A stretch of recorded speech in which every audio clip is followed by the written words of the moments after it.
പ്രശസ്ത കവിയും മലയാള സാഹിത്യത്തിൻ്റെ നവോത്ഥാന നായകന്മാരിൽ പ്രധാനിയുമാണ് തകഴി ശിവശങ്കരപ്പിള്ള.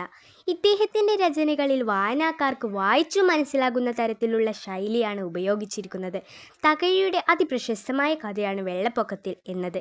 നാട്ടിലെ ഏറ്റവും ഉയരമേറിയ ക്ഷേത്രത്തിലെ വിഗ്രഹത്തെ പോലും മുക്കിയ വെള്ളപ്പൊക്കത്തെയാണ് കവി ഇതിലൂടെ വായനാസ്വാദകരിലേക്ക് എത്തിക്കുന്നത്. ആ നാടിനു തന്നെ നടുക്കിയ വെള്ളപ്പൊക്കത്തിൽ ഇരയാകേണ്ടി വന്ന ഒരു നായയാണ് കഥയിൽ ഉൾക്കൊള്ളിച്ചിരിക്കുന്നത്. കഥയിൽ ചെന്നപ്പറയൻ വെള്ളപ്പൊക്കത്തിൽ വെള്ളമില്ലാതെ ഒരു രാത്രിയും ഒരു പകലുമായി വെള്ളത്തിൽ കഴിയുന്നതാണ് തുടക്കത്തിൽ. വെള്ളമിറങ്ങുമെന്ന പ്രതീക്ഷയിൽ ആയിരുന്ന അദ്ദേഹത്തെ ആശ്രയിച്ച് ഗർഭിണിയായ ഒരു പറച്ചിയും 4 കുട്ടികളും വളർത്തുമൃഗങ്ങളുമുണ്ട്. കൂടാതെ 4-5 വാഴക്കുലയും തുറവും കിടക്കുന്നു. എന്നാൽ വെള്ളമിറങ്ങിയതേയില്ല. കൂരയുടെ ഓല പൊളിച്ച് ചെന്നപ്പറയൻ ഒരു കണക്കിൽ പുറത്തിറങ്ങി അത്യുച്ചത്തിൽ വള്ളക്കാരെ കൂകി വിളിച്ചു.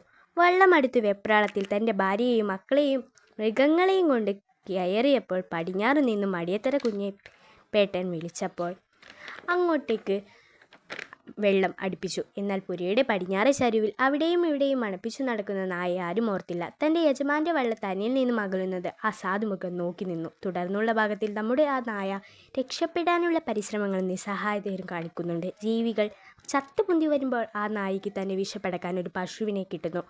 ആർത്തിയോടെ അത് ഭക്ഷിച്ചു ഒരു മുതല ഭക്ഷണമായി ആ നായ മാറുന്നു. വായനക്കാരൻ്റെ മനസ്സ് വായിച്ചു തീരുമ്പോഴേക്കും വലിഞ്ഞു തീരുന്ന തരത്തിലുള്ള തകഴിയുടെ രചന കഥയെ വ്യത്യസ്തമാക്കുന്നു. എല്ലാവർക്കും ഇഷ്ടമാകും എന്ന് ഞാൻ പ്രതീക്ഷിക്കുന്നു. അത്രയും മനോഹരമാണ് രചന. നന്ദി.